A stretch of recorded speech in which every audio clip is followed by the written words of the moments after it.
All right, good morning, good evening, good afternoon, ladies and gentlemen, citizens of YouTube. This is Pastor Dowell. Hey, Sandy Hook is back in the news again, news media. Apparently some maniac has done made some type of threat on the school and they evacuated the school.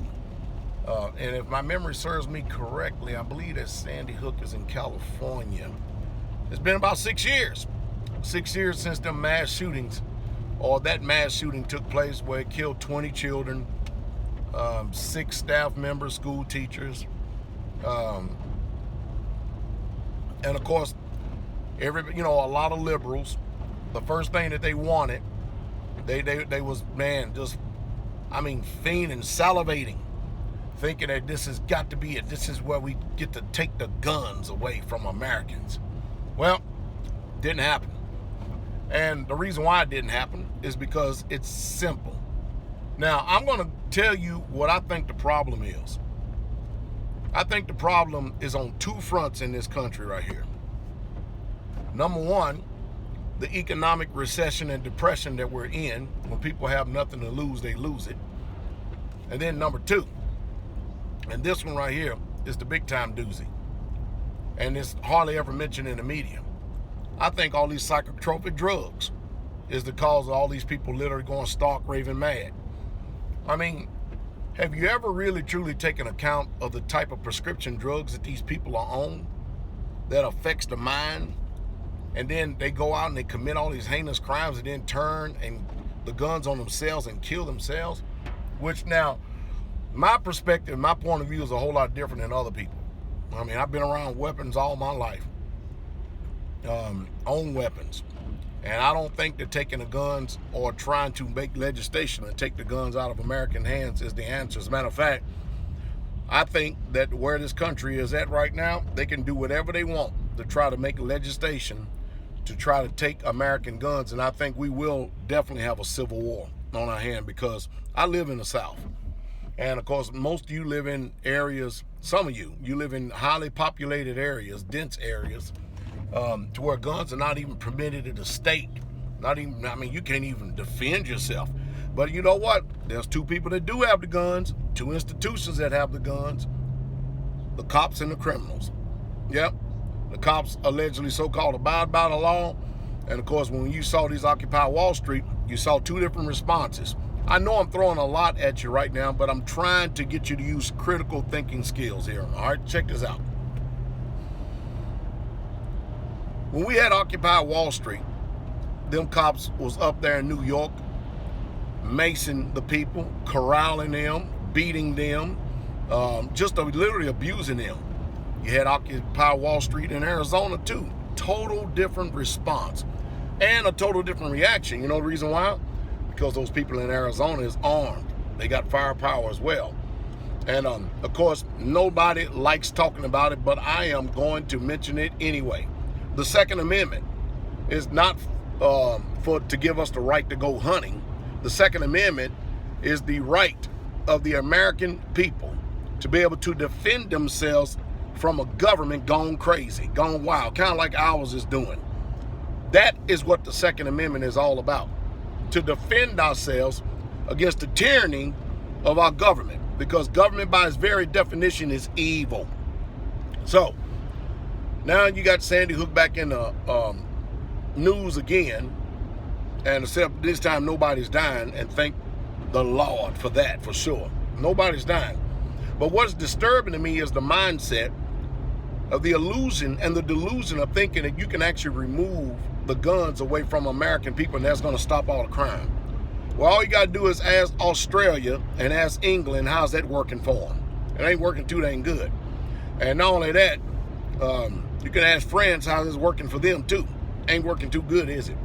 I'm of the mindset that school teachers, matter of fact, everybody in America should be armed, should have the right to defend themselves. My wife and I, we're driving down the road right now, and she just read me a news report that an American student got stabbed to death in the Netherlands. Think about that. Now, what is that? What is that? What could that possibly be? Who knows? Bottom line is we got a dead American. Now, I'm of the mindset, literally, if you want to be able to change the atmosphere of people outside of the United States of America towards America, you should be able to defend its citizens, even if they have loss of life. You should be able to send out a response and a signature, more than just a letter of condemnation. But, you know, I've lived in a few countries, and I've been to an extraordinary amount of countries in this short little period of lifetime that I've been. I've traveled much. And I will say this, that even though that our country and its politicians especially, though the lawmakers are all jacked up, this is still the best country in the world to live in by far. And we just don't understand, and we can't comprehend how that it is so. But at the same time, our whole system is eroding around us. Everything is eroding. The ground beneath our feet is giving way on every single end. The laws is opposed to us. They fighting terrorism, but we are the ones that have all these laws that are sanctioned and levied against us. Fighting terrorism, man, but the TSA has done more harm than actual good. Fighting terrorism now. I'm not saying that they haven't served some purpose, but man, I tell you, there has to be a time, that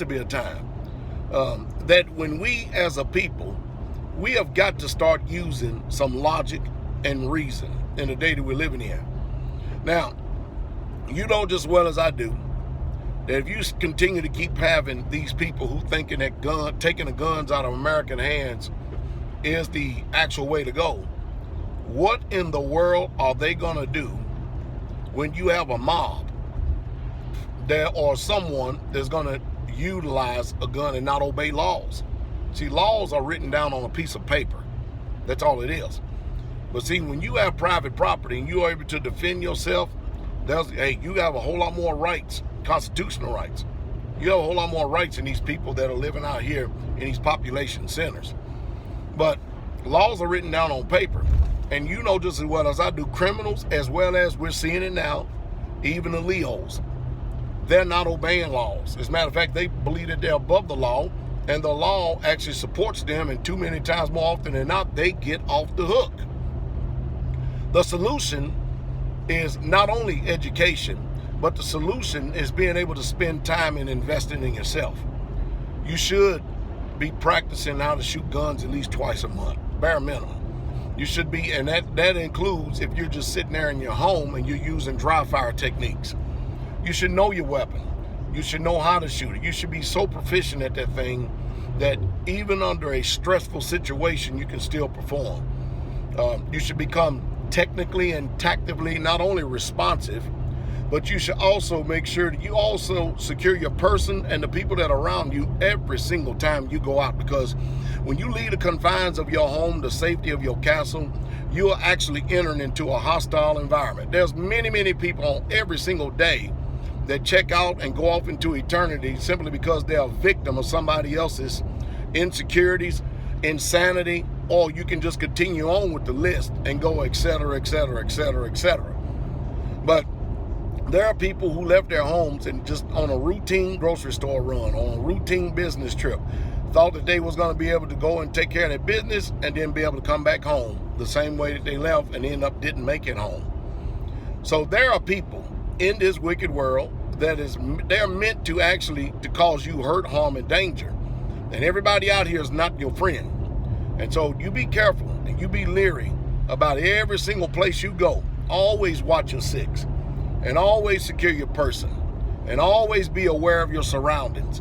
Do not ever take it for granted that you live in America or you live out in the country or you live in a small town that evil is never, ever, ever going to come your way. You do not get to pick the day, the time, or the hour when evil comes your way. If I said it once, I'm going to say it 1,000 times. I'm going to continue to keep on pounding it and pounding it and pounding and pounding, especially those of you who listen to me and listen to the counsel and actually have benefited from what I'm preaching and teaching and talking about and reporting. You've got to change your mind. I can see it. I'm not a millennial, so I can see it. This world is drastically changed from where it was 40 years ago. And it ain't getting any better. It's going from bad to worse. And evil has become good and good has become evil. As a matter of fact, you know, it's kind of like in law. It's not the fact of the matter who tells the truth or not. It's all about strategy. Who has the best strategy in these kangaroo courts? And whoever has the best strategy and the best way to present the information and actually can get out there and use a bunch of sources and a bunch of double talk, these are the ones that win in law.